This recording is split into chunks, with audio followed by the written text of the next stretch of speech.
हम ये सुनेंगे कि जब सती ने अपनी शरीर को योगाग्नि में जला दिया तो उन्होंने जाते जाते भगवान श्री हरि विष्णु से यह वरदान मांगा कि मेरा भगवान शिव के चरणों में ही हर जन्म में अनुराग बना रहे। तो चलिए शुरू करते हैं। जय सिया राम। शांताकारं भुजगशयनं पद्मनाभं सुरेशं विश्वाधारं गगन सदिशं मेघवर्णं शुभांगं लक्ष्मीकान्तं कमलनयनं योगविरध्यानगम्यं वन्दे विष्णुं भवभयहरणं सर्वलोकैकनाथं। रामकथा के रसिक तुम भक्त राजमति धीर, आई सुवासन लीजिए तेज पुंज महावीर। सिया राम मैं सब जग जानी, करहूँ प्रणाम जोरि जुग पानी। श्रीमन महागणाधिपतये नमः।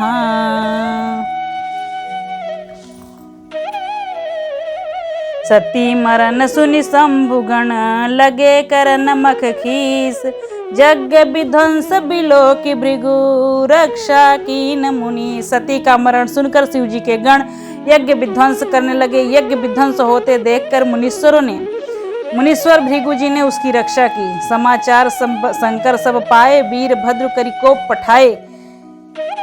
ये समाचार शिव जी को जब मिला तब उन्होंने क्रोध करके वीरभद्र को भेजा। समाचार सब शंकर पाए, वीरभद्र करि कोप पठाए। जग विध्वंस जाई तिन कीन्हा, सकल सुरन विधिवत फल दीना। यह समाचार शिव जी को मिला तब उन्होंने क्रोध किया और वीरभद्र को भेजा।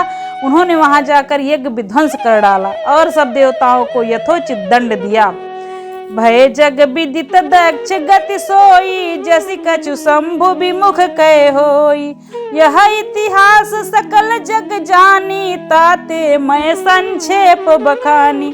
दक्ष की जगत प्रसिद्ध वही गति हुई जो शिवद्रोही की हुआ करती है। यह इतिहास सारा संसार जानता है, इसलिए मैंने संक्षेप में वर्णन किया है। सती मरत हरिसन बर मांगा, जन्म जन्म शिव पद अनुरागा। तेहि कारण हिम गिर गृह जाई, जन्मी पार्वती तन पाई। सती ने मरते समय भगवान हरि से यह वरदान मांगा कि मेरा जन्म जन्म में शिव जी के ही चरणों में अनुराग बना रहे। इसी कारण उन्होंने हिमाचल के घर जाके पार्वती के शरीर में जन्म लिया। जब ते उमा शैल गृह जाई, सकल सिद्ध संपत्ति तह छाई। जहाँ तहाँ मुनि न सुआश्रम कीने, उचित बास हिम भूधर दीने। जब से उमा जी हिमाचल के घर जन्मी तब से वहाँ सारी सिद्धियाँ सारी संपत्तियाँ छा गईं। मुनियों ने जहाँ तहाँ सुंदर आश्रम बना लिए और हिमाचल ने उन्हें उचित स्थान दिए। सदा सुमन फल सहित सब द्रुम नव नाना जाति। प्रगटी सुंदर शैल पर मनिया कर बहु भांति। उस सुंदर पर्वत पर बहुत प्रकार के सब नए नए वृक्ष जो सदा पुष्प युक्त सदा फल युक्त रहते हैं वो उगाए और वहाँ बहुत तरह की मणियों की खाने प्रकट हो गईं। सरिता सब पुनीत जल बहाई, खग मृग मधुप सखी सब रहाई। सहज बयर सब जीवन त्यागा, गिरि पर सकल करई अनुरागा। सारी नदियों में पवित्र जल बहने लगा और पशु पक्षी भ्रमर सभी सुखी रहने लगे। सब जीवों ने अपना स्वाभाविक वैर छोड़ दिया और पर्वत पर सभी परस्पर प्रेम से रहने लगे। सोह शैल गिर जा गृह आए, जिमि जनु राम भगति के पाए। नित नूतन मंगल गृह तासु, ब्रह्मादिक गावई जस जासु। पार्वती जी के घर आने से पर्वत ऐसा शोभायमान हो रहा है जैसा राम भक्ति को पाकर भक्त शोभायमान होता है। उस पर्वतराज के घर नित्य नए नए मंगलोत्सव होने लगे जिसका ब्रह्मादि यश गाते हैं। नारद समाचार सब पाए, कौतुक कहीं गिर गे हसी धाए। शैल राज बड़ आदर कीना, पद पखारी बर आसन दीना। जब नारद जी ने समाचार सुना तो कौतुक से हिमालय के घर पधारे। पर्वतराज ने उनका बहुत आदर किया और उनके चरण धोकर उनको उत्तम आसन दिया। नारी सहित मुनि पद सिर नावा, चरण सलिल सब भवन सिचावा। निज सौभाग्य बहुरी गिरि बदना, सुता बोली मेली मुनि चरना। फिर अपनी स्त्री सहित मुनि के चरणों में सिर नवाया और उनके चरणोदक को सारे घर में छिड़काया। हिमांचल ने अपने सौभाग्य का बहुत बखान किया और पुत्री को बुलाकर मुनि के चरणों में प्रणाम करवाया। त्रिकालज्ञ सर्वज्ञ तुम, गति सर्वत्र तुम्हारी, कहा सुता के दोष गुण, मुनिवर हृदय विचार। और कहा, हे मुनिवर, आप त्रिकालज्ञ हैं, सर्वज्ञ हैं, आपकी सर्वत्र पहुँच है और आप हृदय में विचार करके कन्या के दोष और गुण को कहिए।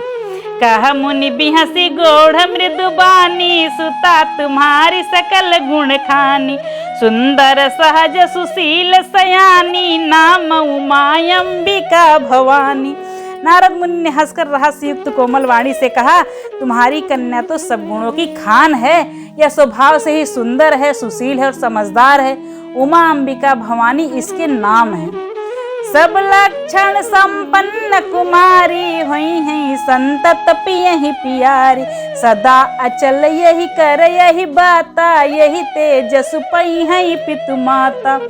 कन्या सब सुलक्षणों से संपन्न है, यह अपने पति को सदा प्यारी होगी और इसका सुहाग हमेशा अचल रहेगा और इसके माता पिता इससे यश पाएंगे। हुई है पूज्य सकल जग माही, यही सेवत कछ दुर्लभ नाही, यही कर नाम सुमिर संसारा, त्रिय चढ़ी पतिव्रत सिधारा।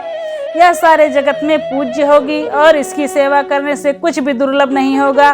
संसार में स्त्रियां इसका नाम स्मरण करके पतिव्रत रूपी तलवार की धार पर चढ़ जाएंगी। शैल सुलक्षण सुता तुम्हारी, सुनहु जय अवयव गुण द्विचारी, अगुण यमान मात पितहीना, उदासीन सब संशय छीना। हे पर्वतराज, तुम्हारी कन्या सुलक्षणी है। अब इसमें जो 2-4 अवगुण हैं उन्हें भी सुन लीजिए।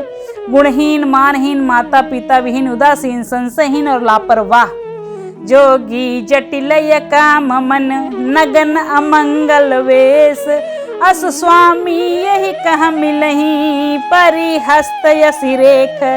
योगी जटाधारी, निष्काम हृदय, नंगा और मंगल वेश वाला, ऐसा पति इसको मिलेगा। इसके हाथ में ऐसी रेखा दिखाई दे रही है।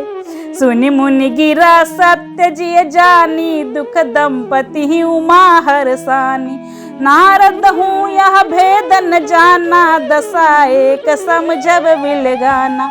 नारद मुनि की वाणी सुनकर और उसको हृदय में सत्य जानकर पति पत्नी हिमवान और मैना को बहुत दुख हुआ और पार्वती जी अंदर ही अंदर प्रसन्न हो गईं। नारद जी ने भी इस रहस्य को नहीं जाना, क्योंकि सबकी बाहरी दशा एक जैसी होने पर भी भीतरी दशा भिन्न भिन्न होती है।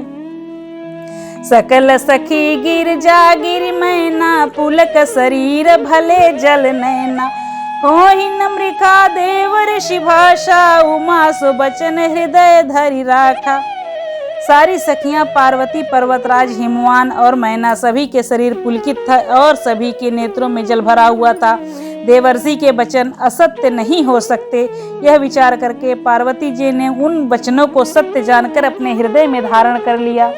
उपजऊ शिव पद कमल स्नेहु, मिलन कठिन मन भाषण देहु, जानिक अवसर प्रीति दुराई, सखी उचंग बैठी पुनि जाई। उन्हें शिव जी के चरण कमलों में स्नेह उत्पन्न हो गया, परंतु मन में यह संदेह हुआ कि उनका मिलना कठिन है। अवसर ठीक न जानकर उमा ने अपने प्रेम को छिपा लिया और फिर वे सखी की गोद में जाके बैठ गईं। झूठ न हो ही देव ऋषि बानी, सोचई दंपति सखी सयानी, उर्धर धीर कहई गिरिराऊ, कहऊ नाथ का करियऊ पाऊ। देवर्षि की वाणी झूठी नहीं होगी, यह विचार करके हिमवान और मैना और सारी चतुर सखियां चिंता करने लगी। फिर हृदय में धीरज धरकर पर्वतराज ने कहा कि हे नाथ, कहिए कि अब इसका उपाय क्या किया जाए। कह मुनि सहिमवंत सुनी, जो विधि लिखा लीलार, देवदनुज नर नाग मुनि, को नहीं मेट निहार। सियावर रामचंद्र की जय, उमापति महादेव की जय, गोस्वामी बाबा तुलसीदास की जय। आज की कथा यहीं पर विराम ले रही है। अगली कथा के लिए हम लोग फिर आपको अगली वीडियो में देंगे। जो हमारा तब तक के लिए हमारे चैनल को सब्सक्राइब करिए, लाइक करिए और उसे शेयर करिए, ज़्यादा से ज़्यादा शेयर करिए और बेल आइकन दबाइए, हमारा नोटिफिकेशन आपको तुरंत मिल जाए। ये भगवत कार्य है, इसमें आप जितना करेंगे उतने पुण्य के भागी बनेंगे। तब तक के लिए जय सिया राम।